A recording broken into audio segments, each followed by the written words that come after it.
Good afternoon, Ed Turan here. I'm the account executive at ZutaCore. We're here at GTC 2025.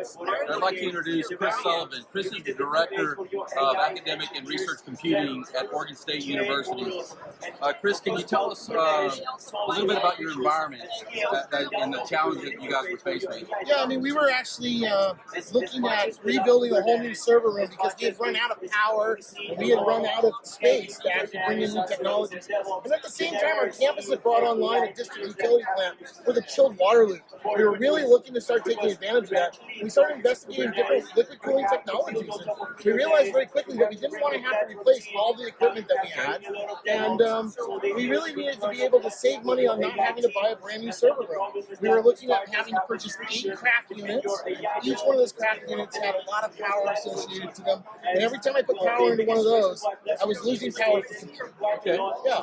So what was your motivation to bring ZutaCore solution into your data center? It really was the only retrofit technology we could find that was robust and created the lowest amount of risk. In the end, I can't replace the equipment I have. I bought it on grants. It has to service that grant. And for me to take advantage of that chilled water loop and really recapture that energy, I needed a technology I could retrofit.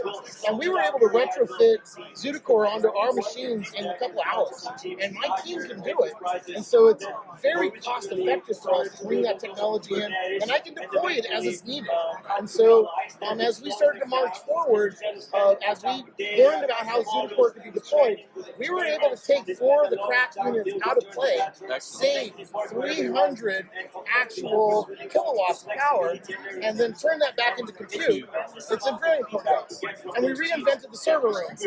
And that was a big deal because it saves us millions. That's millions in return to us. All right, so what are some of the other benefits you've seen by bringing two-phase waterless DLC to your data center? Yeah, wow. Let me tell you, it is really comforting to know that with a two-phase solution, if anything breaks loose or there's a problem, I have no risk to my hardware.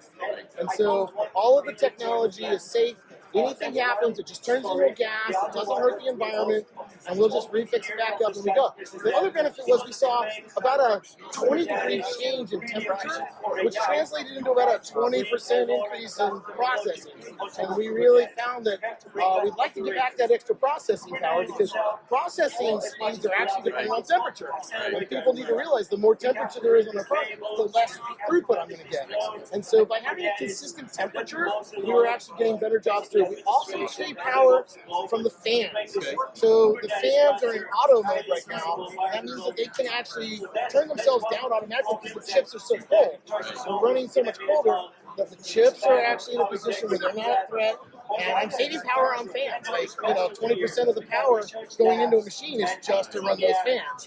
And so I save more and more power out of every time I deploy a ZutaCore, which translates into more compute. So I can fill out my server room again because as we were increasing technologies, it was becoming more dense and half my server room was becoming less relevant. Chris, I want to thank you for coming by our booth today, and we look forward to a great partnership and working with you.